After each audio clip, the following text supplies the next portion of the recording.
Bom dia, bem-vindos à Introdução à Economia, aula 25. Hoje, pobreza e desigualdade.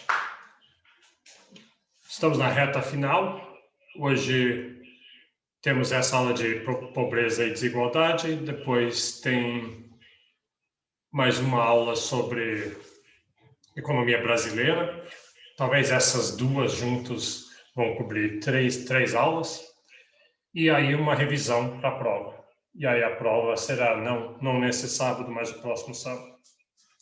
Além disso, hoje temos o quinto controle, o quinto e último controle, e vai ser nos mesmos moldes do controle inicial, dos outros controles. Os monitores vão tornar ele disponível para vocês através do SIGA, que nem sempre, mesmos prazos para entregar. E o tema do controle vai ser pobreza e desigualdade, que é exatamente o que nós vamos fazer hoje. Então, deixa eu compartilhar os slides.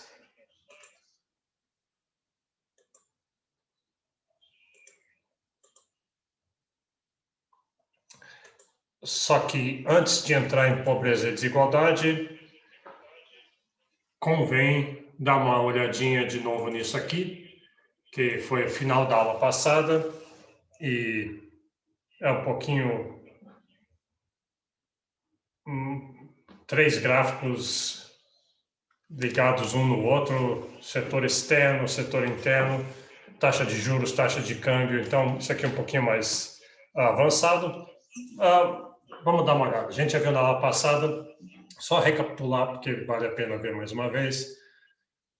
Lembrando o que é isso? Isso aqui é uma tentativa de juntar variáveis internas ao país com variáveis externas. Interno ao país é ou seja, juntar o mercado de capitais, que está aqui em cima, mercado de capitais, onde existe a demanda e oferta por capitais, que é muito importante no país. O tempo todo tem pessoas, empresas, governos que precisam de capitais, e aí eles vão para o mercado de capitais e pegam esses capitais emprestados. O preço do capital é a taxa de juros. E o que esse gráfico está querendo mostrar é que isso influencia a oferta e demanda de dólares, que é o que acontece aqui embaixo, de divisas. Juros e taxa de câmbio estão ligados um ao outro. Então, só para recapitular como é que é o negócio,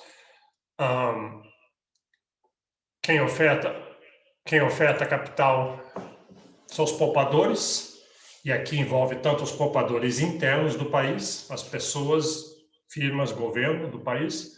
Poupar é você não consumir toda a sua renda, sobra um pouco, então você oferece te emprestar aquilo para alguém.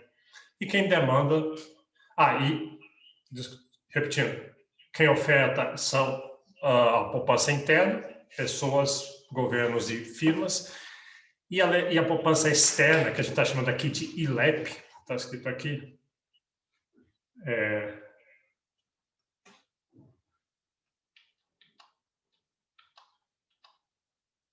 aqui o ILEP...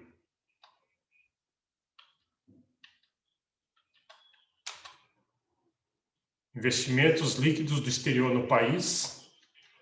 Então, o que isso quer dizer? Isso quer dizer que quando alguém em algum outro país não consome toda a sua renda, ele poupa, logo poupança externa, e ele opta por emprestar essa poupança aqui no país, aqui no Brasil, nesse caso. Então, e quem demanda são as empresas que vão e pessoas que precisam de capital. Isso gera taxa de juros, então a gente projeta essa taxa de juros aqui, e parte disso aqui é essa poupança externa, então aqui a gente isolou só a poupança externa, e a taxa de juros reflete aqui nessa poupança externa, o mais alto que ela for, o maior que vai ser essa poupança externa que entra no país, é bem lógico isso, e aí reflete aqui para baixo. E essa poupança externa é em dólar, é em reais, em euros, em moeda estrangeira. Então, essa é a oferta de moeda. Essa poupança externa que entra no país, entra assim líquido, tem saindo e tem entrando o líquido que entra é a oferta de dólares. E aí, uma vez que a gente sabe a oferta de dólares, como a gente tem a curva de demanda de dólares, a gente pode achar a taxa de câmbio. Então, a gente está presumindo aqui que a oferta é fixa, isso aqui é a premissa, é vertical, e dá a taxa de juros. Então, você vê aqui uma ligação entre taxa de juros e taxa de câmbio. E aí, o que a gente fez, a gente fez 3 exercícios aqui para mostrar como é que funciona isso. 3 exemplos, então 3 choques. Alguma coisa acontece que vai mudar algum dos parâmetros, alguma das curvas vai deslocar, e aí a gente vê o que acontece. Então, o primeiro exemplo que a gente viu na aula passada é nesse caso aqui foi otimismo dos investidores estrangeiros para com o Brasil. Então, para alguma coisa aconteceu, às vezes acontece isso, a gente está atualmente na situação contrária, o resto do mundo está olhando com muito maus olhos o Brasil, os investidores, os mercados estrangeiros, por causa de bagunças e crises aqui dentro. Então, mas se fosse otimismo, como será de novo um dia, obviamente, deslocou a oferta de poupança externa para o Brasil. Então, deslocou a curva. Esse otimismo fez mais poupança externa querer entrar. Com mais poupança externa, tem mais capital disponível para empréstimo, os juros caiu de R1 para R2, aumentou a quantidade de juros emprestados. Então, com essa nova taxa de juros, o aumento da poupança externa é um deslocamento do ILEP. O ILEP aumentou por causa desse aumento do otimismo. Então, aumentou a oferta de dólares com mais dólares disponível. O dólar ficou mais barato, ou seja, valorizou o real. Então, foi a valorização do real. Então, o efeito final desse otimismo para com o Brasil, por parte dos investidores estrangeiros, foi uma queda na taxa de juros e uma valorização da taxa de câmbio. O segundo exemplo é o exemplo dos déficits gêmeos. O governo gasta demais. Isso não requer muita imaginação para imaginar como é que é isso, porque é exatamente o que está acontecendo agora no Brasil, historicamente é exatamente o que sempre acontece. Aí o governo precisa de dinheiro. Ele gastou mais do que ele arrecadou. Então, o que ele faz, ele vende títulos, empresta dinheiro para o público para pegar esse dinheiro e diz, eu te pago no futuro, te dou uma taxa de juros boa aqui. E, com isso, o governo está pegando parte da poupança, da oferta de capitais que estava disponível para as empresas e para as pessoas no Brasil pegarem emprestados. Então, como o governo pegou uma parte, sobrou menos, deslocou a oferta de poupanças de S1 para S2. Com menos poupança disponível, elas ficaram mais caras. Então, a taxa de juros aumentou e a quantidade de equilíbrio que foi emprestado caiu. Então, isso é ruim. E como é que isso reflete no mercado de câmbio? Com esse aumento da taxa de juros, começa a atrair mais capital estrangeiro. Como tem menos capital aqui, ficou mais caro, taxa de juros aumentou, muitos poupadores externos falaram, opa, eu vou investir lá no Brasil, que acabou de aumentar a taxa de juros, está uma boa remuneração lá. E com esse aumento, aumentou a oferta de dólares, aumentou a entrada de dólares e aumentou a oferta de dólares. E com isso, o dólar ficou mais barato. Se tem mais dólares... desculpe. Ficou mais caro, desculpa. De R1 para R2. Ficou valorizado o real. Deixa eu falar de novo. Aumentou a taxa de juros, aumentou a entrada de capitais externos, isso quer dizer, aumentou a quantidade de dólares disponíveis. Então, o dólar ficou mais barato no Brasil. Né? A oferta de dólares aumentou e valorizou o real. Então, com essa valorização do real, se você é um importador, é bom, se você é um exportador, é ruim, mas uma coisa que acontece é que, com o real mais valorizado, o Brasil vai exportar menos e importar mais. Então, pode ter déficit na conta de transações correntes. E, então, você tem um déficit aqui no governo, um déficit orçamentário e um déficit em transações correntes. Esse é o problema aqui. E o terceiro exemplo, finalmente, só para acabar isso aqui, a gente viu na aula passada também, o governo resolve botar alguma barreira tarifária, tipo uma tarifa, diz assim, ó, qualquer produto importado da agora em diante vai ter que pagar 35% para o governo de tarifa, para defender a indústria nacional, alguma coisa assim. Isso não afeta aqui o mercado de crédito, não afeta a taxa de juros, porque a única coisa que está fazendo é botar uma tarifa sobre as importações, e o que aconteceu é que agora tem menos demanda por dólar. Como ficou, não é que o dólar ficou mais caro, o dólar ainda está ao mesmo preço, mas as importações estão mais caras. Se eu for importar gasolina, se eu for importar um computador, eu vou ainda pagar a mesma coisa que eu pagava antes para o exportador estrangeiro, só que daí ainda tem que pagar um pedaço para o governo. Então, algumas pessoas decidem, não vale mais a pena importar, se quer saber, eu vou comprar aqui dentro do país mesmo, eu vou deixar de comprar. Então, eu não quero mais os dólares. Com isso, a demanda por dólares se deslocou, a oferta de dólares continua igual, e o que aconteceu agora é que a taxa de câmbio o real valorizou. O dólar ficou mais barato porque tem menos gente querendo comprar dólar. O que ele colocou aqui é que isso afeta especialmente, porque a tarifa nunca é assim sobre todos os importados. O governo, geralmente, ele direciona, diz, a tarifa está sobre automóveis, combustíveis, remédios, mas não produtos agrícolas, não vestuário, etc. Então, isso afeta um setor ou outro. Que é ruim, porque, obviamente, isso quer dizer que daí tem um lobby muito grande dos setores tentando influenciar o governo, esse tipo de coisa.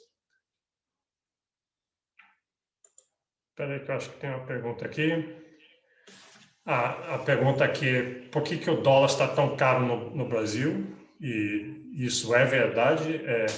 Acho que ano passado, a essa altura, o dólar estava 4,40, agora está 4,50 por aí, e agora está 5,36, ou talvez hoje com a eleição tenha caído um pouco, mas ameaçou chegar em 6. Então, o dólar, essencialmente, quer dizer, necessariamente o dólar está caro por causa de oferta e demanda de dólar. Assim, esse tipo de pergunta, para isso que esse tipo de diagrama é muito bom, porque tem a oferta de dólares, que vem da onde o Brasil está exportando soja, exportando suco de laranja, exportando aviões, então está entrando dólar, e o Brasil está importando um monte de coisas, gasolina, equipamentos, e com isso está saindo dólar. Então o líquido disso é a oferta de dólar, e aí tem a demanda por dólar. Então, isso vai dar um equilíbrio que determina o preço do dólar. Aí a pergunta é, por que esse equilíbrio aumentou tanto recentemente? Então, ele aumenta por várias razões, mas elas têm que deslocar ou a curva de oferta ou a curva de demanda de dólares. Esse é um bom jeito de pensar, para isso que os diagramas ajudam a gente. Então, você pergunta, o que aconteceu? Então, se o dólar ficou mais caro, isso quer dizer que, recentemente, uma das coisas, ou caiu a oferta de dólares, e isso não é verdade, a pandemia não afetou tanto as exportações do Brasil, nem o produto que o Brasil exporta, que boa parte são esses commodities, como soja e ferro. Então, a oferta de dólares provavelmente não é a principal coisa que está mudando, e então tem a ver muito com a demanda por dólar. Então, a demanda de dólares, ela se deslocou para cima, e o porquê? Incerteza, né? Então, muita gente que não tem certeza sobre o que está acontecendo no Brasil, então vai dizer, olha, está uma bagunça aqui, eu sei lá o que o governo vai fazer, vai taxar, ou vai congelar as poupanças, vai pegar isso aqui.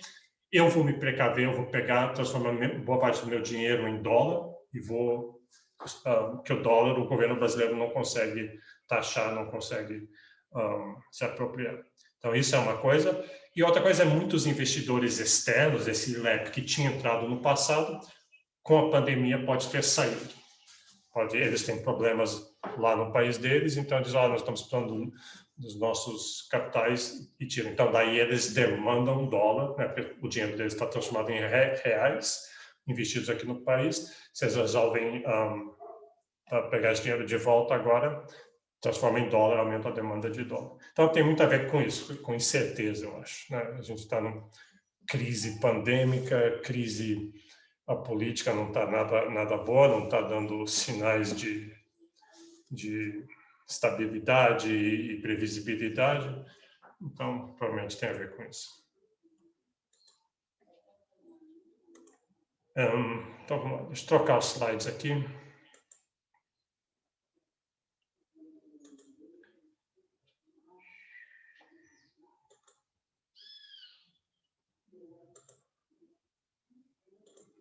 Ok, com isso a gente sai um pouco dessa parte mais macro, que tem gente que gosta, tem gente que não gosta tanto, e vamos para a penúltima,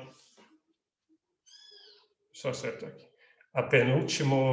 o penúltimo tema, que é desenvolvimento econômico, especialmente desigualdade e pobreza. Então, a parte importante. E depois, o próximo tema é Brasil. Vamos pegar tudo isso que a gente viu e ver a história econômica do Brasil do último século, não a história econômica colonial, essas coisas, embora certamente tenha influência. Então, vamos lá. A gente já começou na aula passada dessa ideia. A gente teve uma parte sobre crescimento econômico e produtividade, que era uma visão mais macroeconômica. E desenvolvimento parece ser a mesma coisa. Desenvolvimento é um sinônimo de crescimento econômico, a mesma coisa, não é? Mais ou menos. O que muda um pouco é o foco. O crescimento econômico, a gente está olhando mais a questão de PIB. É mais reducionista. A gente quer ver um número que diga para a gente o nível de renda gerado no país e ver como é que aquilo muda ao longo do tempo. Então, a gente olha o PIB e abstrai de todo o aspecto qualitativo. Porque dois países podem ter o mesmo PIB per capita, mas ter qualidades de vidas bem diferentes para suas populações. O exemplo mais claro disso é justamente o que a gente vai ver, que é a desigualdade. Pode ter um país muito rico, mas boa parte do recurso na mão de um pequeno grupo. E pode ter um outro país com o mesmo PIB per capita, mas bem distribuído. Então, é esse tipo de coisa que a gente quer ver. Então, e aí quando a gente fala em desenvolvimento, tem isso que eu falei na aula passada, esses desiderata. Desiderata, assim, qualidades que a gente desejaria. Então, a gente quer sim um PIB muito alto. Muitas pessoas criticam economistas. Esses economistas só querem saber de PIB, são reducionistas, materialistas, e eles não veem todas as outras coisas importantes na vida. Isso não é verdade. Pega a teoria econômica, pega o que a gente estuda em economia, você vê uma ênfase muito grande nessas outras qualidades que você gostaria. Só que, geralmente, é o caso que elas são muito correlacionadas com o PIB. Né? Você não acha nenhum exemplo assim, de qualidade, de um PIB baixo e grande qualidade de vida.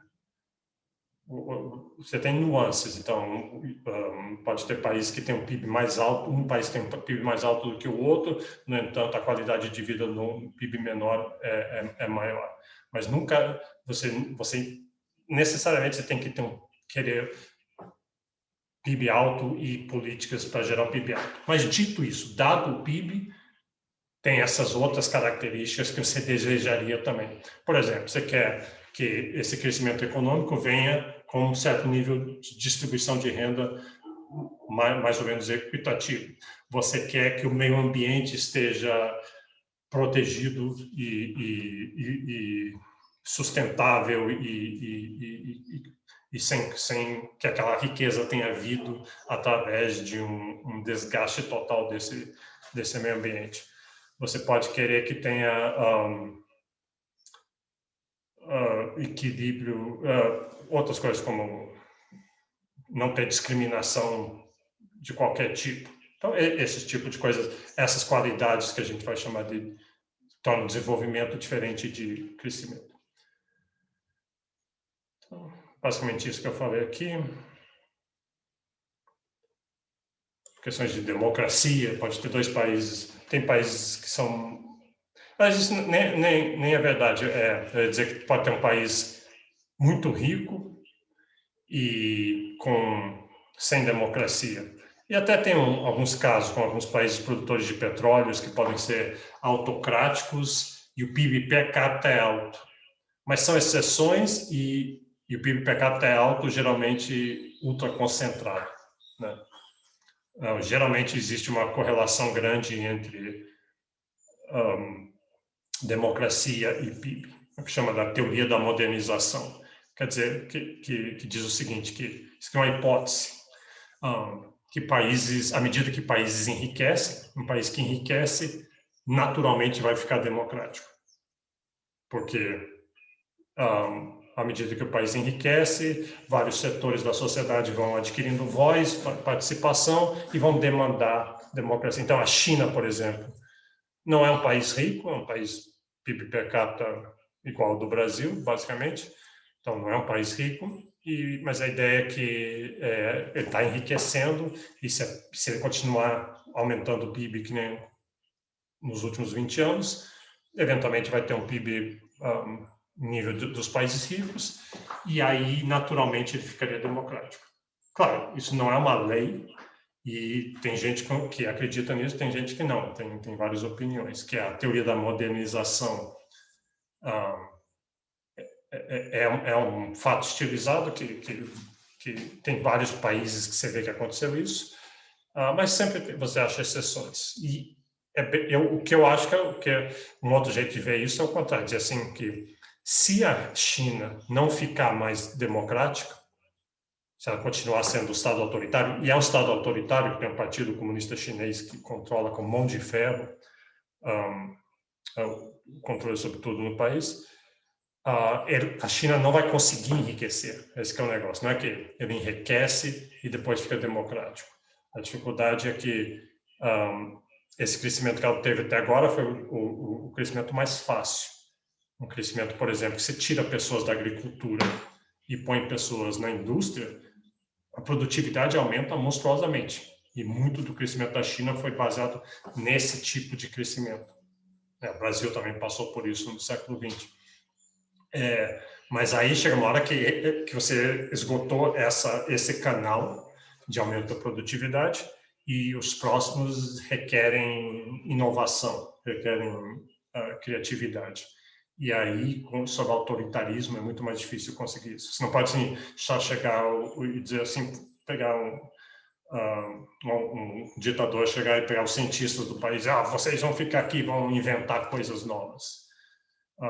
Não é assim que funciona. Invenção, inovação, criatividade funciona muito melhor sob liberdade, sob competição, etc. Então, o que a gente quer, vamos ver agora, algumas medidas. O PIB é uma ótima medida de crescimento econômico, e a gente pega PIB per capita, mas PIB per capita não diz nada para a gente sobre desigualdade. Então, a gente quer saber sobre a qualidade de vida. A gente quer saber isso, vamos olhar esses índices aqui. A apostila botou dois, basicamente. Eu tenho um aqui, esse índice BM, é um índice que eu fiz, que é o índice Bernardo Mira. Eu vou apresentar rapidamente, é mais uma brincadeira do que de verdade. Primeira pergunta qual que é a relação desses índices com o PIB? Então, deixa eu pegar alguns dados aqui primeiro. Deixa eu voltar. Tirar isso daqui. Então, o que eu tenho? Eu botei a lista aqui, os primeiros 12 países. Esses dados têm tudo quanto é lugar. Depois vou até entrar no site aqui, vamos olhar os dados, mas o FMI tem, o Banco Mundial tem,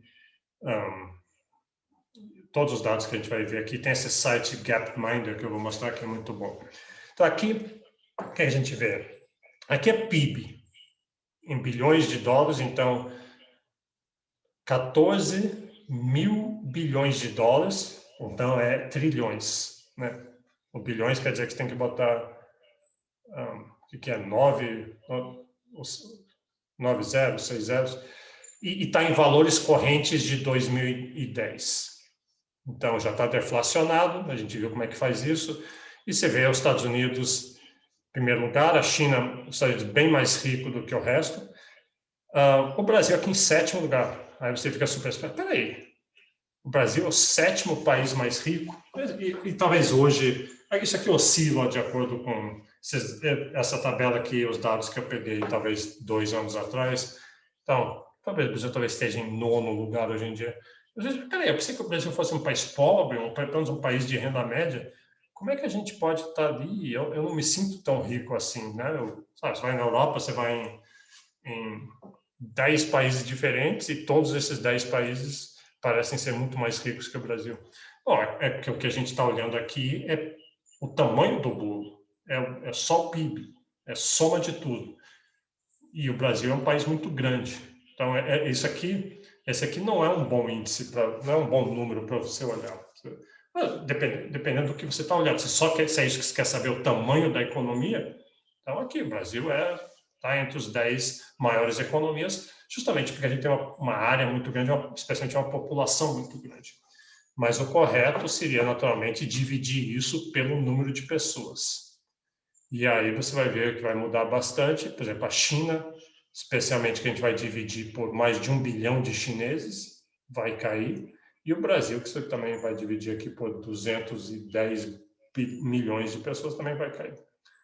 Já alguns outros países, a Alemanha aqui, por exemplo, a população é relativamente menor. Então, vamos lá. Aqui, PIB per capita, quando você divide pelo número de pessoas, Luxemburgo está lá em cima. Luxemburgo é desses países, assim, casos especiais. É um lugar muito pequeno, só moram, é um bairro, basicamente, e moram alguns milionários lá. Então, isso aqui não conta. O que conta primeiro, realmente, é Noruega. Noruega, vocês vão ver, está sempre no topo das listas de melhor, seja qual variável que você olhar, a Noruega geralmente está lá no topo. Catar, é meio esquisito isso aqui. Catar é um desses países produtores de petróleo, um país muito pequeno, produz muito petróleo, mas, de novo, esse é um exemplo bom daquilo que eu falei. Poxa, um país muito rico, diz, vamos morar lá, que vai ser ótimo, mas aí você vai para lá, você vai ver que não é bem assim, que é bem diferente da Noruega, por exemplo. A desigualdade é muito grande e nível de oportunidade para as pessoas menor. A Suíça é um pouquinho que nem Luxemburgo, mas não tanto, é um país de fato. Então, você vê, Estados Unidos está aqui, repara os números, que eu não queria botar só os primeiros 10, que eu quero pegar alguns países que interessem para a gente. Então, Estados Unidos, com PIB de valores de 2008, 47 mil dólares por pessoa. Olha o Brasil aqui, o Brasil em número 63, 8 mil dólares por pessoa. Aí você fala assim, mas peraí, eu não recebo 8 mil dólares 8 mil dólares multiplicado por 5 é 40 mil por pessoa, que não é por domicílio, por pessoa. Então, isso quer dizer, se você não recebe essa quantidade, e a grande maioria dos brasileiros não recebe, então isso quer dizer que tem alguém recebendo mais, e quer dizer que tem desigualdade, né? E que a desigualdade é grande. Aí eu botei aqui também China e Índia, que são comparações interessantes para o Brasil. Eu pus os BRICS aqui, né? BR e C, devia ter posto a África do Sul também. E você vê que a sua surpresa aqui, o Brasil não só é mais rico do que a China, em PIB per capita, mas é bastante mais rico do que a China. Eu não sei se hoje ainda isso é verdade. Eu acho isso aí pode estar... Mas está muito próximo. Se não for verdade ainda, está muito próximo. E a Índia também menor ainda. Mas por quê? Isso parece estranho para você, mas lembra, China e Índia têm mais de 1 bilhão de pessoas. Então, esse é o tamanho de 5 Brasis, cada um desses países. Então, PIB per capita, o denominador é a população. Mas o índice é importante, é mais importante, é mais significativo esse índice do que o que a gente viu antes só do PIB. Aí, vamos aplicar aquela ideia que a gente viu de paridade de poder de compra. Às vezes, você olhando esses valores em dólares que a gente viu aqui, diz assim, pô, olha, mas talvez no Brasil o PIB per capita é 8 mil dólares e na China é $1.000, na Índia é $1.000, mas na Índia as coisas são mais baratas. Para você conseguir um dólar, o equivalente a um dólar, ou produtos que valem $1 na Índia, você precisa trabalhar muito menos do que no Brasil. Então, diz, porque a taxa de câmbio às vezes faz essas coisas, lembra da paridade de poder de compra? Então, vamos fazer aquilo, vamos usar a taxa de câmbio de paridade de PPC, paridade de poder de compra, e ver quanto que dá. Especialmente países mais pobres, que parece que eles têm um PIB baixo, na verdade, lá, o equivalente a $1 compra muito mais. Então, e se você pegar o Brasil, esse exemplo aqui, pega qual que é o PIB per capita do Brasil em 2004, se você calcular, ele deu $3.600. 3 anos depois, ele quase que dobrou.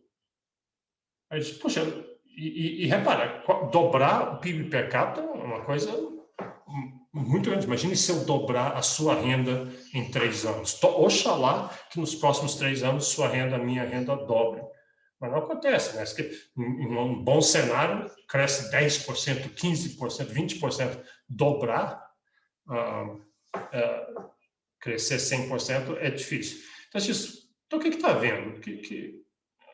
Parece fake news, né? Porque vocês estavam vivos aqui, vocês não sentiram esse dobro. O que aconteceu nesse período foi uma grande valorização do real. O Brasil começou a exportar muito nesse período, que os preços dos produtos que o Brasil exporta estavam muito bons, o Brasil exportou muito, entrou muito dólar, o preço do dólar ficou barato, ou seja, valorizou o real, e aí quando você usa essa taxa de câmbio valorizada, você compra muitos dólares. Né? Aquela riqueza que está no Brasil, agora com uma taxa de câmbio valorizada, parece que ela ficou maior. Então, se você corrigir isso, acho que eu faço aqui. Se você corrigir, está aqui, 8,7%. Se você corrigir, se você fizer uma paridade de poder de compra, em vez de dobrar, em vez de ser 100% que aumentou, de fato aumentou nesses 3 anos o PIB per capita, mas ele aumentou 8,7%. Assim, mais ou menos 3% ao ano. E aí sim é mais realista, dá para entender. Então isso é uma outra coisa boa para ter em mente, você comparar valores em dólar ao longo do tempo, pode ter esses efeitos de taxa de câmbios que estão oscilando o tempo todo, e como para medir alguma coisa, um PIB em dólar, você está tendo que usar a taxa de câmbio, vale a pena usar uma que mantenha estável a paridade de poder de compra. E aí, se você fizer isso, aqui está aquela tabela do PIB per capita, refazendo isso, você vê que não muda muita coisa. Na anterior que a gente tinha, Luxemburgo estava em primeiro, Catar em segundo, mas alguma coisa muda. Singapura apareceu aqui, vamos ver onde é que Singapura estava aqui. Singapura nem estava aqui, então a gente estava abaixo do quinto, e aparece aqui. Não tem grandes oscilações. O Brasil passou, fazendo essa correção, passou de 63, continua em 63, China continua no mesmo lugar e a Índia também no mesmo lugar, mas só que mudou, né? Mudou aqui o valor. Então é sempre bom ter isso em mente. Ok. Então, isso é PIB per capita. Agora, vamos olhar um índice que nos vai dizer alguma coisa sobre desenvolvimento, sobre qualidade de vida. E a gente vai olhar, tem vários que você pode ver, mas a gente vai olhar o índice de Gini. Né? E no controle de hoje, vocês vão mexer com o índice de Gini. Então, o que ele vai dizer alguma coisa sobre distribuição. Então, repara, qualquer estatística tem várias dimensões. Aqui diz que tem 2 dimensões, mas tem várias, o que chama de momentos. Então, todo mundo conhece a ideia de média. Você pega a média, você tem 30 pessoas na sala, cada um tem uma altura diferente, tem os baixinhos, tem os médios, tem os altos. Aí você quer saber qual que é a altura média da sala, você pega soma a altura de todo mundo, digamos em centímetros, divide pelos 30, você tem uma média. Tem várias essas medidas, pode ser média ou mediana, que é a altura da pessoa. Se você enfileirar todo mundo para a altura e pegar a pessoa do meio, é média. Moda é o número que mais se repete. Tem 5 pessoas com 1,77. Nenhuma alta altura tem tanta gente. Bom, então geralmente se usa essa medida de posição, mas aí é muito importante uma medida de dispersão. A média é só um valor, mas quanto que ele varia? Qual que é a dispersão? Qual que é a variância ao longo da população? Então, quando você vai tratar de distribuição, geralmente você vai querer ver esse aspecto da distribuição, aspecto que pega a variância. Né?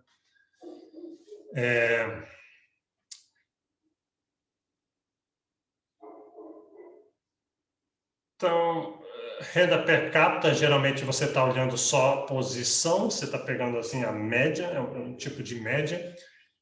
E se você olhar a dispersão da renda que as pessoas têm no país, você vai dizer alguma coisa sobre justiça social ou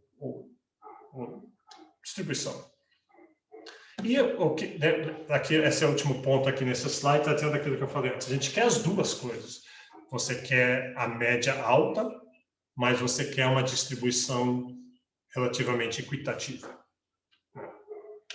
Então, o coeficiente de Gini é um cálculo que você pode fazer para chegar a essa pergunta de qual que é a dispersão. Ele é um índice, então ele varia entre 0 e 1. Se o resultado for 0, quer dizer que todo mundo tem exatamente a mesma renda. É uma renda igualitária para todo mundo. Se for mais próximo de 1, é totalmente desigual. Totalmente desigual é assim, se uma pessoa tem toda a renda do país e ninguém mais tem nada. Então, o 0 e 1 são extremos, e nunca um país realmente chega nos extremos. Você geralmente está em algum lugar no meio. Então, a gente vai ver os números, mas um índice de Gini de 0,25 é bastante igualdade. E um índice de 0,7 ou 0,8 é muita desigualdade. E os países geralmente ficam entre essas duas coisas. Você nem quer realmente um índice de 0. Você não quer que seja igualdade absoluta, porque não é natural. Algumas pessoas são diferentes e partem de pontos diferentes e têm sorte diferente, talentos diferentes. Você quer você quer recompensar esforço, recompensar igualdade, e então nunca vai dar um índice de 0 todo mundo exatamente igual, mas você também não quer índices de grande desigualdade. Desigualdade é muito nociva e geralmente alguém vem assim com algum pensamento de meritocracia. Não, mas é desigual porque algumas pessoas merecem, né? Se esforçou, acordou mais cedo e simplesmente tem mais talento do que os outros.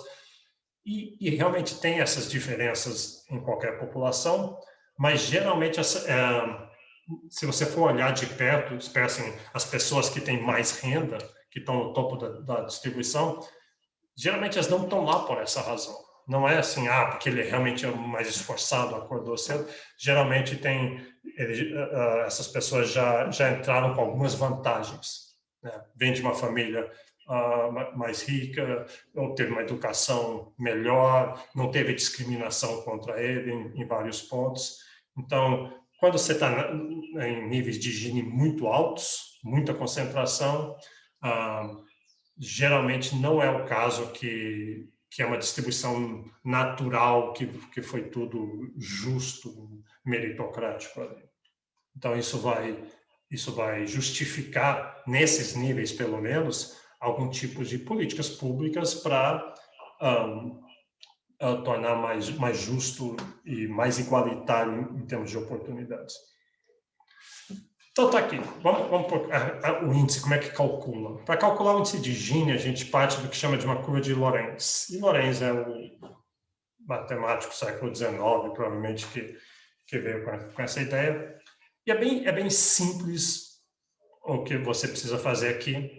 Então, você precisa de dados que nem os mesmos dados que a gente usa para fazer o PIB per capita, você precisa para o índice de Gini, para a curva de Lorenz, só que você tem que ter dados bem desagregados. Então, tem que ter a população, eu sei quantas pessoas tem, mas eu tenho que saber quanto que cada pessoa tem. Então, eu tenho que ser possível que eu coloque aqui a pessoa mais pobre aqui e vou enfileirando as pessoas aqui, da pessoa mais pobre para a pessoa mais rica aqui. Então, está todo mundo enfileirado aqui. E aqui eu tenho a porcentagem de renda correspondente. Então, digamos assim, eu tenho os 10% mais pobres. Seria mais ou menos aqui. Todo mundo que está aqui são os 10% mais pobres. Qual que é a renda que eles têm? Então, essa linha de 45 graus me daria... Essa seria 10% da renda. Os 20% mais pobres teriam 20% da renda. Os 50% mais pobres têm 50% da renda. Isso se fosse perfeitamente igualitário. Então, essa linha de 45 graus é a linha de igualdade perfeita, num sentido acumulado, né? Só que, na realidade, aí quando você pega esses dados, você vai ver algo tipo isso aqui. Os 10% mais pobres, então, se você põe 10 aqui, tem 1, 2, 3, 4, 5, 6, 7, 8, 9, 10. Então, 10% seria mais ou menos assim, aqui. E se daí olhar lá quanto por cento da renda os 10% mais pobres têm, cadê minha seta aqui? Repara que a linha está bem abaixo da de 45 graus e vai dar alguma coisa como 1%. Os 10% mais pobres têm 1% da renda. Então, eles têm menos do que o igualitário. Pega aqui 20% da renda, mais ou menos aqui, tem 20% da população, os 20% mais pobres, tem 3% da renda. 50% é mais ou menos aqui, né?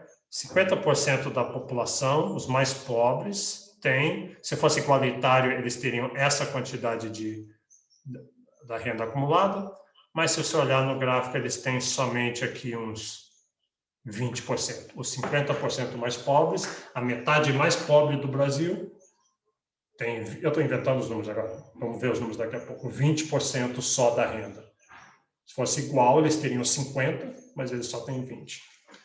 Então, repara que essa linha aqui, a distância que ela se afasta, a linha verdadeira, a linha dos dados, que é essa vermelha, o quanto ela se afasta do ponto de equidistante, de equirrenda, de igualdade de renda, essa é uma medida da desigualdade. Então, a gente vai somar toda a área nessa barriga aqui e ver qual é a porcentagem que está se afastando da linha de igualdade. Então, é o A, é a área do A, sobre esse triângulo inteiro aqui, que é o A mais B. Então, o A mais B é a área total. E que porcentagem desse triângulo é o A? E o maior que for o A, o mais desigual que é. O mais que você está se afastando, né, quando você traz essa linha vermelha para baixo, está gerando mais desigualdade. Aquela porcentagem da população tem menos ainda da renda. Vamos ver alguns exemplos. Aqui um A igual a 0. Repara que a linha vermelha está exatamente em cima da linha de equidade, de igualdade total. Então, aqui, a área entre a vermelha e a linha de igualdade é 0, então é 0 sobre 0 mais B é 0. 0 sobre qualquer coisa é 0. Então, um índice de coeficiente, um índice de Gini de 0 é a igualdade perfeita. Vamos pegar o outro extremo agora, Julian. Aqui está... Eu botei, está meio mal desenhado assim, mas é bom que ela não fique bem em cima. Você vê, aqui, ó, os 10% mais pobres têm 0, os 50% mais pobres têm 0% da renda, os 99% mais pobres têm 0, os 99,90, os 2.999.900 brasileiros têm 0 e tem um cara, um brasileiro, uma brasileira, que tem toda a renda. Então, toda a renda está concentrada em um. Então, essa última pessoa aqui tem toda a renda, e aí você tem a curva vermelha está assim.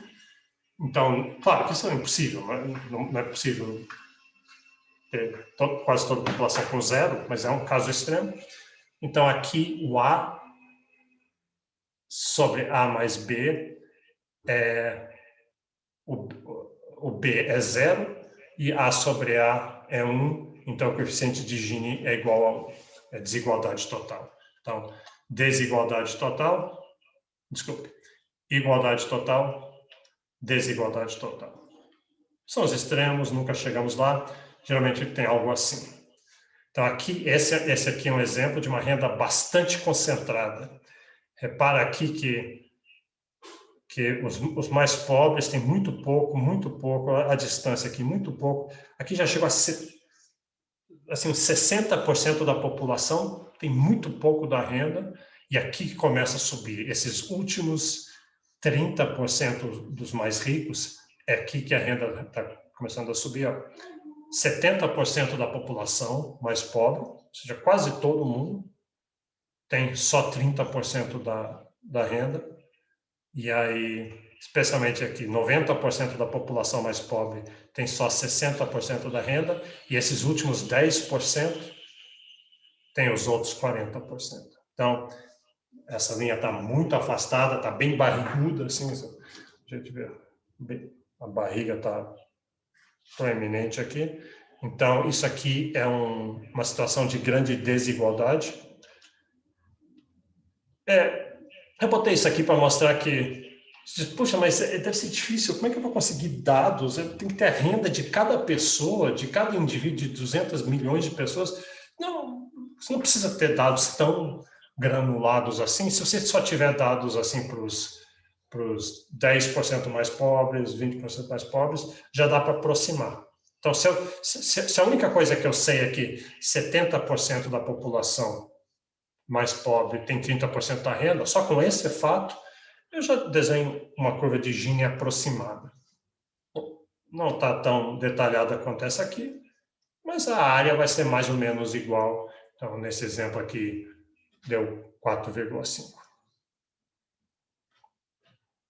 Que não parece um número tão baixo, mas esse é só um exemplo.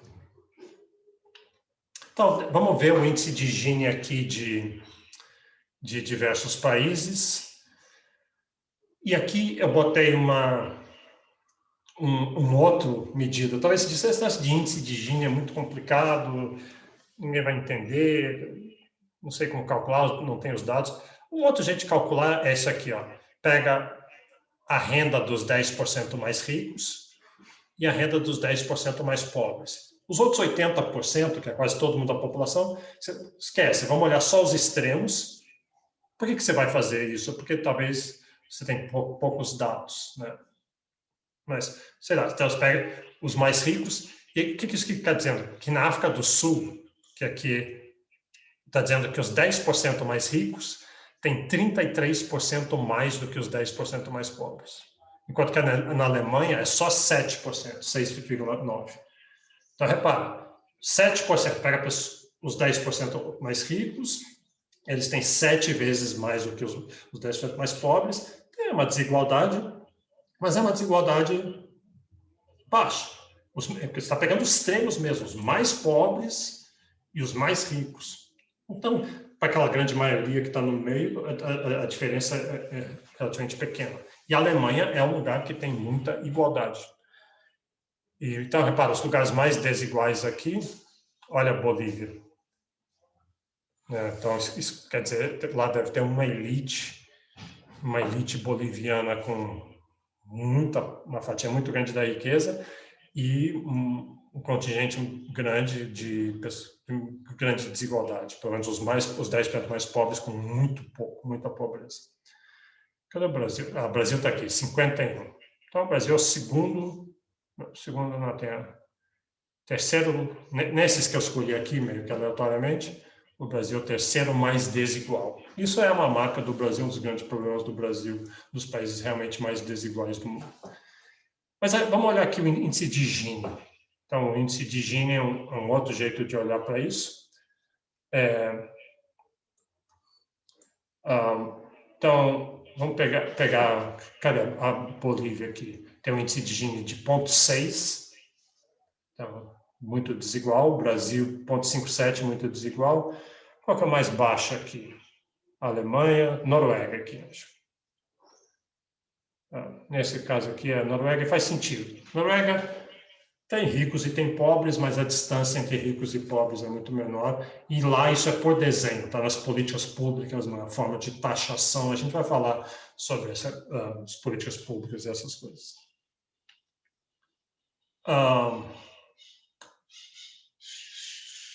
Então, se vê, índice de Gini não tem uma correlação muito forte com o PIB per capita. Tem uma correlação. Quer dizer, geralmente países mais ricos vão ser mais iguais, mas tem um monte de exceções. Então, o que você quer geralmente seria um país com PIB per capita alto e um Gini baixo. A América Latina, em particular, é muito desigual, isso historicamente, e o Brasil, na América Latina, é particularmente desigual. Eu não sei se a gente sente isso, quem mora em Brasília, por exemplo. Claro, assim, você vê pobreza, você vê que tem gente rica mais pobres, você vê que tem lugares na cidade, lugares no Distrito Federal mais ricos e mais pobres, mas eu acho que a gente não...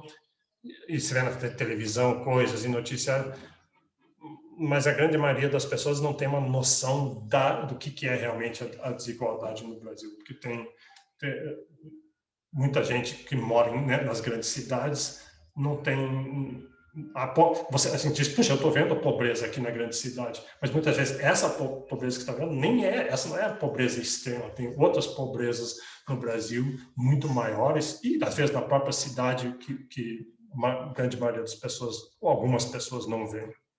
E é bom ter noção disso. E o objetivo, obviamente, é o país crescer e resolver esse tipo de problema. E tem estilos de desenvolvimento diferentes. Por exemplo, os Estados Unidos, pega entre os países ricos, os Estados Unidos é o que a gente chama do contrato social. Cada país tem que escolher quanto que ele quer de desigualdade e quanto que ele quer de políticas redistributivas. Então, os Estados Unidos está no mesmo nível de riqueza de vários países europeus, em termos de PIB per capita, mas é muito mais desigual. Os Estados Unidos é bastante desigual, e, em parte, isso é uma escolha, entre aspas, uma escolha ao escolher políticos, ao escolher a sua história, as suas constituições e mudanças na Constituição. O país está escolhendo o contrato social que ele quer, e os Estados Unidos por exemplo, os Estados Unidos têm impostos mais baixos, políticas redistributivas mais baixas, o investimento na educação é diferente, acesso à educação é diferente do que na Europa. Então, por outro lado, isso gera uma economia mais dinâmica, mais inovadora.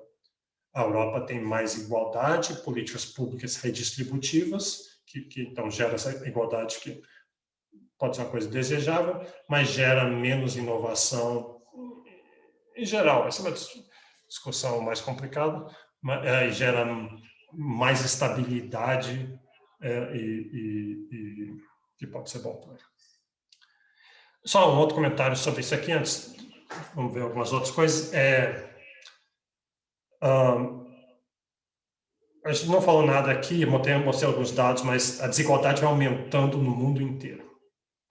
A desigualdade vai aumentando e de uma maneira até meio assustadora. Por exemplo, nos Estados Unidos ficou muito mais desigual, a China ficou muito mais desigual, a China está enriquecendo muito, mas enriquecendo de uma maneira bastante desigual. Então, o mundo inteiro está... Se você olhar a variação da desigualdade em qualquer país, quase todo o país do mundo ficou mais desigual nos últimos 20 anos, com exceção do Brasil. O Brasil é interessante, ele é um dos países mais desiguais, mas nos últimos 20 anos a desigualdade caiu como nunca aconteceu no Brasil. A gente vai ver na próxima aula por que isso, um pouco. Nos últimos anos deu um repique, mas desde 94 a desigualdade no Brasil caiu bastante. A gente quer entender o que. Isso não quer dizer que o Brasil deixou de ser um dos países mais desiguais. Ele ainda é um dos países mais desiguais, mas é um pouquinho menos mais desigual do que ele era antes. Deixa eu mostrar uma outra coisa primeiro aqui.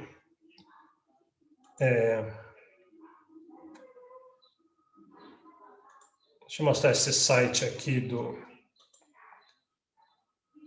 Gapminder, que é interessante. Eles tornam bem todo tipo de dado aqui. Então, o site está aqui, dá para ver onde é que é. Você já deve ter visto, esse cara tem um TED Talks, e a ideia é um pouco assim, você vê computação de economia, eu estou fazendo introdução à economia. Isso não sei se de economia, não sei muito bem. Por que alguém vai querer estudar isso aqui? Mas a gente tem toda a teoria que a gente mostra, os diagramas de oferta e demanda, e tem toda a parte teórica, mas uma boa parte de economia é a questão de dados.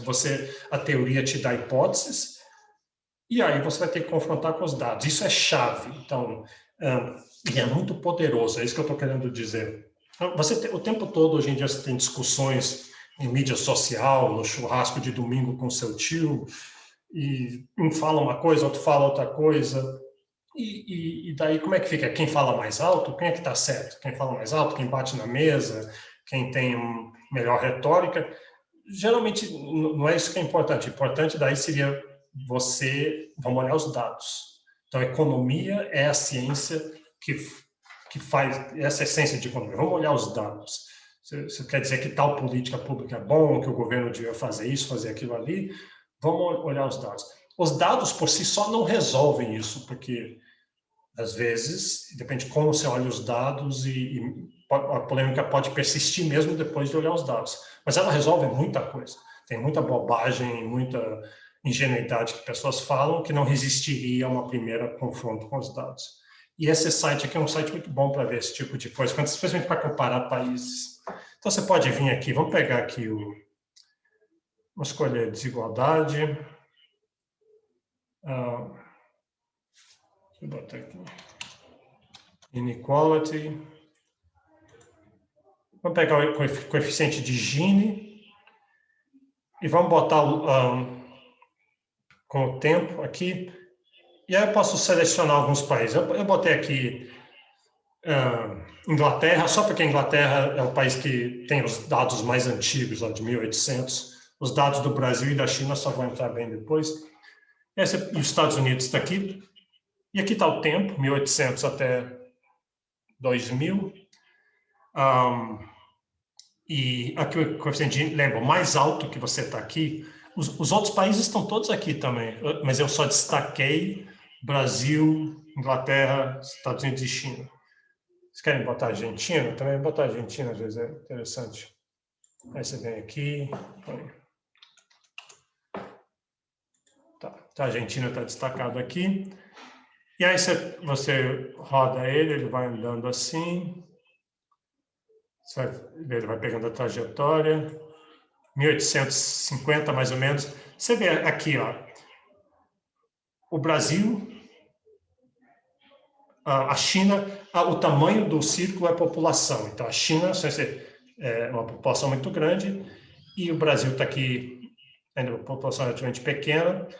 E o que está dizendo aqui, você pode dizer, puxa, mas o Brasil e a China têm um Gini menor do que a Inglaterra e os Estados Unidos. São menos desiguais. Sim, no século XIX é porque a gente era pobre e era todo mundo pobre. Então havia uma pobreza muito grande, mas muito igual. Então, por isso que, enquanto que a Inglaterra tinha uma desigualdade muito grande. Então, isso é uma coisa histórica, né? Que um país muito pobre tem muita igualdade, uma pobreza bem distribuída. À medida que vai enriquecendo, vai aumentando a desigualdade. A Inglaterra está nesse ponto mais ou menos, e chega um ponto, você fica tão rico que daí você pode buscar igualdade, é o que chama da curva de Kuznets. Então, que países pobres e países muito ricos tendem a ser iguais e países intermediários tendem a ser desiguais. E o Brasil hoje é um país intermediário, e esse é o caso. Então, vamos ver o que acontece. Vamos lá. 1850, o que está acontecendo? Inglaterra, Estados Unidos e Argentina. Repara que a Argentina está aqui, estão se tornando mais iguais, e o Brasil e a China também estão se tornando mais iguais, está caindo, mas olha o que aconteceu com a Argentina ali. A Argentina começou a desigualdade. Aqui, o que está acontecendo? Aqui tem a época de guerras. O certo é ver o que está acontecendo. Tem a guerra civil nos Estados Unidos, mas vamos lá.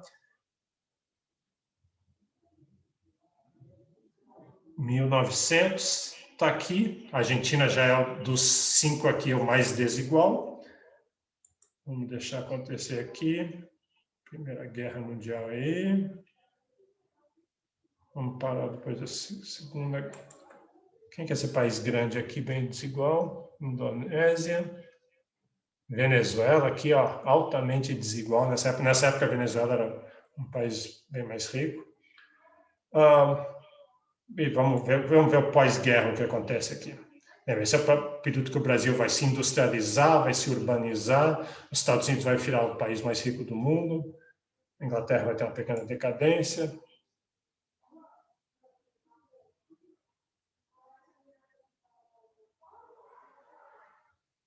Opa, olha a diferença que está acontecendo aqui. A China... bom, olha o que aconteceu com o Brasil. O Brasil, aqui a industrialização brasileira veio com... Qual que é o Brasil aqui? Deixa eu ver. Brasil é esse aqui. O Brasil aqui já deu salto aqui a desigualdade brasileira aqui. O nosso processo de industrialização e urbanização e enriquecimento, né, o Brasil cresceu muito nesse período, foi um modelo baseado em desigualdade muito grande. A China também, aquela China onde todo mundo pobre, aqui tem um aumento forte da desigualdade, aqui é uma inclinação dessa linha aqui. Deixa eu rodar. Opa, China ultrapassando, Estados Unidos e Inglaterra. Está aqui o Brasil um dos países mais desiguais do mundo. África do Sul, aqui está mais desigual. Alguns países africanos, Zâmbia, Botsuana, mas ali Moçambique e o Brasil aqui muito desigual. Argentina menos e a China aqui já aumentando muito a desigualdade. Então, tem várias coisas que você pode fazer com isso aqui. É interessante. Você pode fazer não por tempo. Deixa eu botar no começo aqui. Mas aqui por renda. Então, quem está mais para a direita é mais rico. Você vê o Brasil aqui, tem um país muito mais pobres aqui do que o... Quer ver? O país mais pobre aqui, talvez, Coreia do Norte. Isso. E aí você roda aqui, vê o que acontece. Desigualdade no eixo vertical e renda direita para esquerda. Esse é o Brasil muito pobre, ficando mais pobre, depois ficando mais pobre. Agora,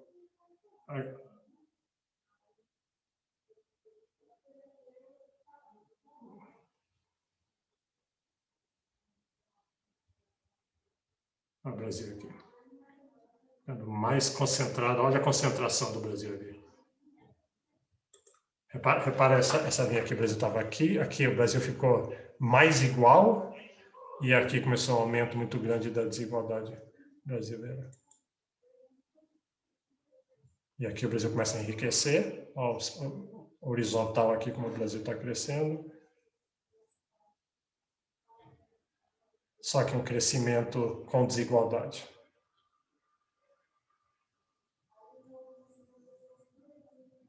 Aqui, isso aqui é importante. Nesse último período aqui, de 94, mais ou menos, olha a queda da desigualdade no Brasil. Então, o Brasil veio aqui. Deixa eu botar bateria. O Brasil veio aqui. Lá no século XIX, a desigualdade caiu, mas com muita pobreza, sem crescimento nenhum. E aqui começa a aumentar a desigualdade e aumentar o crescimento. Aí o Brasil cresce muito.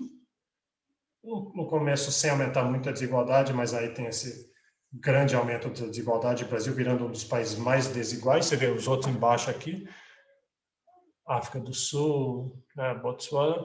Mas daí, a partir de 94, a gente vai falar um pouco sobre isso, redução da desigualdade. Eu acho que eu quero falar um pouquinho sobre isso aqui agora, porque isso aqui pode ser importante para o controle de leitura. Então, deixa eu voltar lá. Pergunta aqui. Professor, é possível evitar a desigualdade no crescimento econômico? É exatamente isso que eu queria falar agora. Essa é a pergunta-chave, né? Você captou bem que a gente vê esses números, os números só são os números, mas daí a questão e no controle vai ter esse tipo de perguntas. Então, deixa eu falar um pouco sobre isso. Deixa eu pular isso aqui, depois eu volto a isso na próxima aula. Tá, então, eu só estou pulando, o que vem depois, os slides que eu pulei, vou fazer na próxima aula sobre pobreza, mas tem bem menos material ali do que desigualdade, eu volto a ele, mas como o controle vai falar sobre desigualdade, isso aqui é importante. A pergunta que foi feita ali, por quê? Por que o Brasil é tão desigual? Por que a gente está um dos mais desiguais e por que é tão persistente? A gente viu que essa desigualdade aumentou num período, esse do século XX de desenvolvimento do Brasil, e tem várias explicações. Aqui, lá em 93, o Barros e Mendonça fizeram vários estudos e tentar atribuir com dados estatísticos. Você vê que educação é a chave para tudo, né? Educação é acesso desigual à educação, qualidade diferenciada de educação, é um dos mecanismos principais pelos quais a desigualdade surge e persiste. Tem desigualdade por causa de idade, em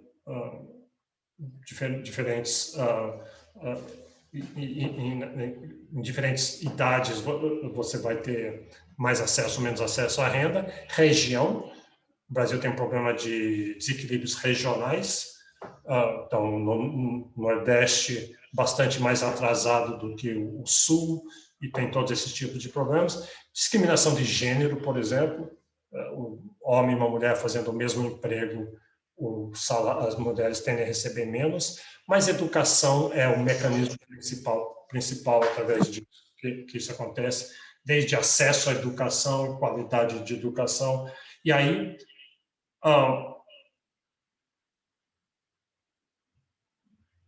bom, aqui são vários estudos aqui, estudos inclusive antigos, eu pus esses aqui porque estão na apostila, tentando ver educação, o que explica essa desigualdade, esse R quadrado aqui, essas explicações explicam aqui, nesse estudo que foi feito pelo Veloso, a educação explicou 50% da desigualdade. Então, não tem uma explicação única, são várias explicações, né, estruturais, embutidas nas instituições, nas distribuições iniciais, nas oportunidades que estão abertas. E a recomendação principal seria essa aqui, né? Obviamente, melhorar a desigualdade, melhorar a educação para reduzir a desigualdade. E o Brasil percebe isso. Isso aqui é uma coisa que políticas públicas no Brasil, todo mundo sabe disso e todo mundo concorda com isso. E muito já foi feito nesse sentido. E, no entanto, obviamente não o suficiente E é engraçado isso, porque se pensaria acho que muita gente acha assim que todo mundo acha que assim, educação, investimento em educação é a política pública mais importante, mas todo mundo acha isso. Então diz, você me elege e eu vou resolver porque eu vou investir em educação. Mas isso está embutido já há muito tempo nas políticas públicas, está na Constituição, recursos para educação são vinculados. Então, é muito mais. O que eu estou querendo dizer é que é muito mais simples do que você dizer é preciso investir mais em educação. Educação certamente é o canal principal e muito já foi feito, se vê a questão de cotas e de acessos e provas. Uma coisa muito importante é a avaliação constante de qualidade na educação. Então, na UNB tem Provão, tem ENEAD, tem várias outras formas de a CAPES e o CNPq sistematicamente tentando testar e dar incentivos para melhoras de qualidade. E esse tipo de coisa vem sendo feito, vem tendo impactos, às vezes funciona, às vezes não funciona, e o Brasil tem uma atitude muito boa com isso de tentar aprender e mudar essas políticas públicas. Então, mas tem um caminho muito grande para ir, e tem muita resistência, obviamente. Por exemplo, uma das resistências, você vê, a gente mesmo, eu e vocês, a gente reclama o tempo todo que a gente quer mais dinheiro para as universidades federais, porque pesquisa é importante, educação é importante, reduz desigualdade, mas uma coisa que já foi mostrada é que o retorno social de R$1 investido em educação, então, se você pegar mais assim, R$1 bilhão, R$1 milhão investir em educação, ele tipicamente tem um impacto maior se for investido na educação fundamental do que investido nas universidades. Porque lá tem muito mais carência, lá tem um impacto muito maior. No entanto, nós estamos sempre clamando por mais. Os professores querem bolsas, os alunos querem bolsas e transferências para as universidades, e as universidades têm um peso político, uma voz política muito maior do que as escolas, que são dispersas e fragmentadas, as escolas fundamentais. Então, no fundo, os políticos reagem a isso. O dinheiro acaba indo do dinheiro que vai ser investido na educação, talvez a gente não esteja fazendo o melhor investimento. Então, esse é o tipo de problema que tem, é complicado. Mas no controle de leitura, tem uma hora que ele faz assim, sugira 4 políticas públicas para melhorar, resolver o problema da desigualdade, reduzir a desigualdade no Brasil, um país qualquer. Só que lá eu falo o seguinte, mas não vale educação, porque eu quero ver outras. Então, educação certamente é uma das políticas públicas mais importantes, mas eu quero outra. E tem muitas outras.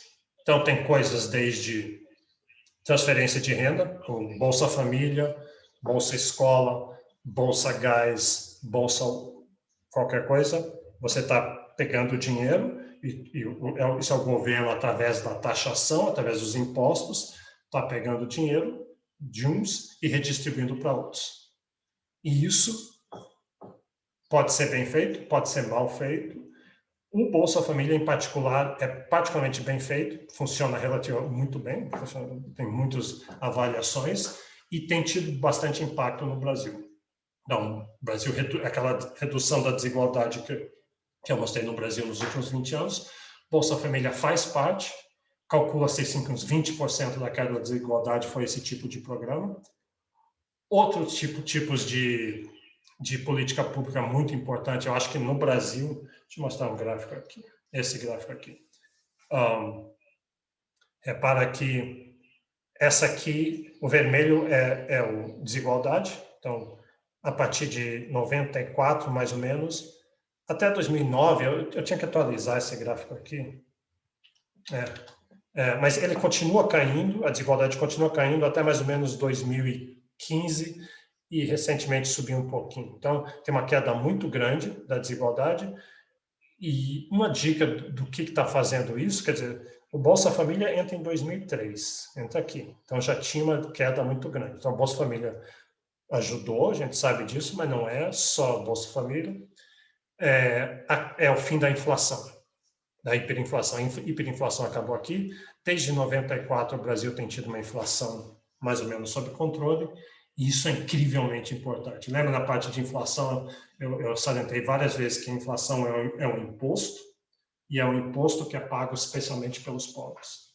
Então, no momento que você tira a inflação, você reduz esse imposto sobre a população pobre, especialmente, e isso teve um impacto muito grande para reduzir a desigualdade. Outras políticas públicas. Uma que o Brasil faz é salário mínimo. Você dá quem determina o salário mínimo é o governo. É uma lei que diz que é proibido pagar menos do que. Não é que o governo está dizendo quanto que você vai pagar para os seus funcionários. Ele só diz, paga o que você quiser, mercado livre, só não pode pagar menos do que o salário mínimo. E ao fazer isso, como tem muitas pessoas sem educação, sem treinamento, essas pessoas geralmente estão próximas do salário mínimo, eles seriam oferecidos salários menores. Com o salário mínimo, essas pessoas podem ter uma redistribuição a seu favor, e o Brasil, durante muito tempo, tem dado aumentos reais ao salário mínimo. Então, o salário mínimo tem aumentado em termos reais, e isso teve um impacto muito grande. Pessoas que nunca tiveram geladeiras agora podem comprar geladeiras. Pessoas que nunca foram ao dentista agora podem ir ao dentista. Pessoas que nunca viajaram de avião agora começaram a viajar de avião. Então, essas coisas não são sem custo, pode ter desvantagens. Por exemplo, se você aumenta muito o salário mínimo, você torna muito caro contratar essas pessoas sem educação, sem capital humano. E então, muitas dessas pessoas vão ser despedidas. Então, não é só aumentar o salário mínimo e dizer, então ótimo, agora todo mundo tem boa renda. Não é assim. Muitas vão dizer, o empregador diz, desculpa, tem essa lei de salário mínimo agora, você que acabou de entrar na empresa, você é estagiário, você ficou muito caro ter você aqui. Então, todas essas políticas, elas têm vantagens e desvantagens. Quer ver uma outra política pública que se pode fazer, que não se faz no Brasil, mas você pode tentar fazer? Que tal aumentar o imposto de herança? Você ouve muito isso na internet hoje. Se a gente taxasse os bilionários, né, taxa os bilionários e aí você consegue todo mundo e redistribuir para os pobres, todo mundo fica bem. Então, essa é uma ideia, um imposto de herança, porque todo mundo morre, e se o governo... Então, tem pessoas muito ricas, quando morre alguém, vai para os filhos, mas se o governo pegasse uma fatia maior do que ele pega hoje e redistribuísse, esse seria um jeito de fazer. Tipicamente, isso não funciona muito bem, porque as pessoas muito ricas, sabendo disso, antes de morrer, têm jeitos de redistribuir o dinheiro antes, né, com advogados e contadores. Outra política pública é taxar o capital, taxar o capital que vem investir no país, aquele lépico, né, quando ele entra. Isso pode funcionar, mas aí você simplesmente também não funciona muito bem, porque o capital deixa de vir, diz, então eu vou para a Argentina em vez, vou para o Vietnã em vez. Então, tem esse tipo de políticas, tem vários outros, você pode sugerir, algumas são mais ideológicas do que outras, partidos mais de esquerda preferem taxar os ricos, os mais de direita preferem outras políticas, e o Brasil tem feito muito disso, tanto é que está a evidência que você não consegue uma redução.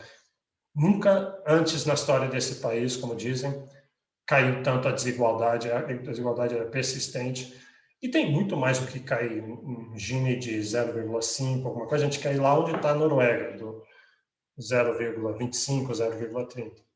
Mas, então, você tem que persistir nessas políticas públicas e buscar outras, com o cuidado de não tirar o dinamismo econômico, né? Essa que é parte da dificuldade. É isso. Então, já deu 1h20 e tantos, eu vou parar por aqui. Depois, a aula que a gente volta com pobreza, volta com metas do milênio, essas outras coisas. Aqui dá para discutir um pouco sobre desigualdade. Mais alguma pergunta aqui? Aqui. Tá. Alguém botou aqui. seria possível, no contexto do Brasil, aplicar impostos que sejam proporcionais à renda. Um jeito de falar isso é impostos...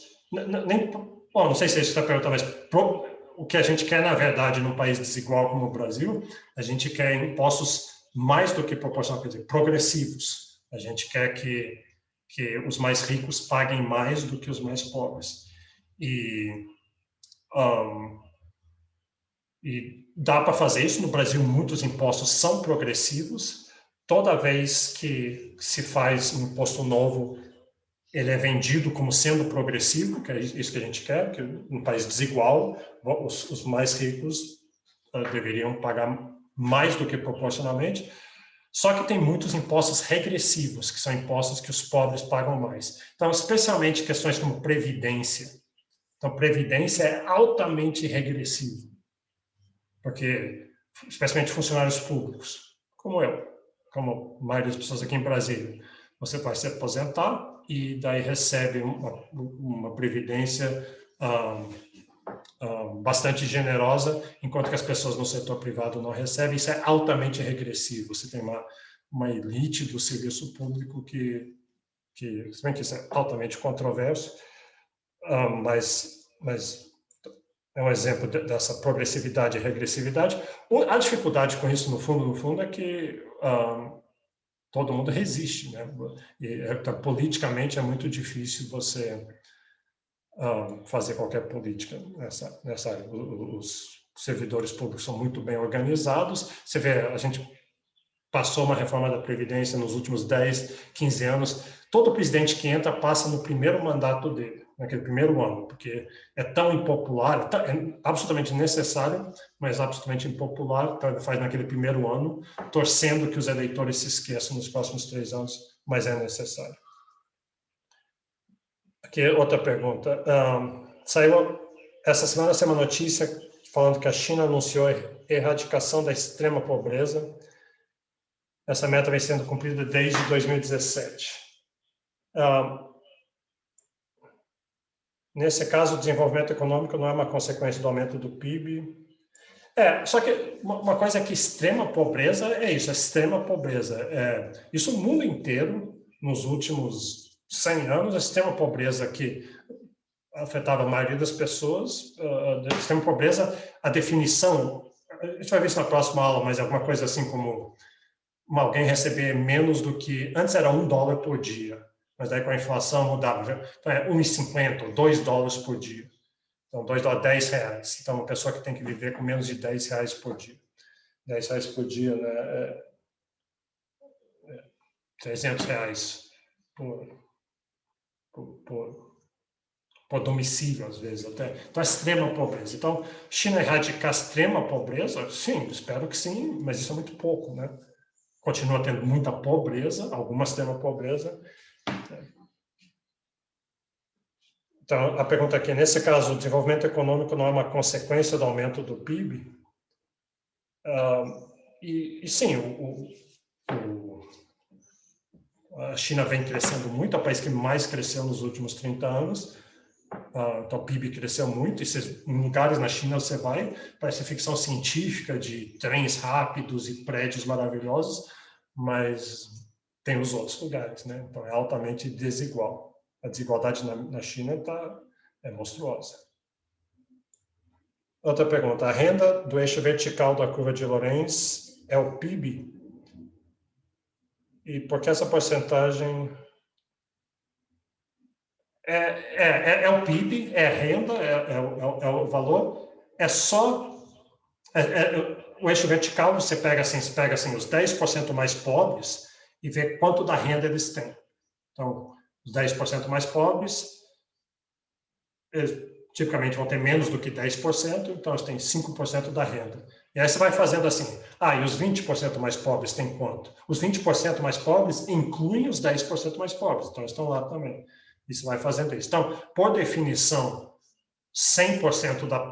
os 100% mais ricos da população têm 100% da renda, necessariamente, né? Mas é em termos acumulados, tanto população como renda que você faz. É uma porcentagem sobre que valor? É só porcentagem total. Como se você enfileirasse. Digamos assim, você põe assim, enfileirasse os mais pobres, até os mais ricos. Então, quem que é o brasileiro mais rico? É o Jorge Lehmann, né? O mais pobre é um mendigo que mora numa cidadezinha pequenininha. Então, você vai perguntando para eles, quanta renda você tem, por mais pobre? Quanta renda você tem? Quanta renda você tem? E você sabe o total da renda brasileira. Então, você diz quanto renda você tem. Então, quando você chegar nos 10% da população, você pega a renda que todo mundo falou e você soma e divide pela renda total. Aí você vai ter a porcentagem da renda total que os 10% mais pobres têm. Aí você continua fazendo isso, até você chegar lá nos 10% mais ricos, pergunta para eles, chega lá no Jorge Lehmann, pergunta quanta renda você tem, quanta riqueza você tem, aí ele vai falar, aí você... quando você botar o dele, deu 100% da renda brasileira. E com isso você vai saber. Então tá. Então, se não tem mais nenhuma pergunta, já deu 1h30 aqui. Não quero que o arquivo fique muito pesado. A gente retorna, então, continua essa parte na aula que vem e já passa também para a parte do Brasil, da economia brasileira.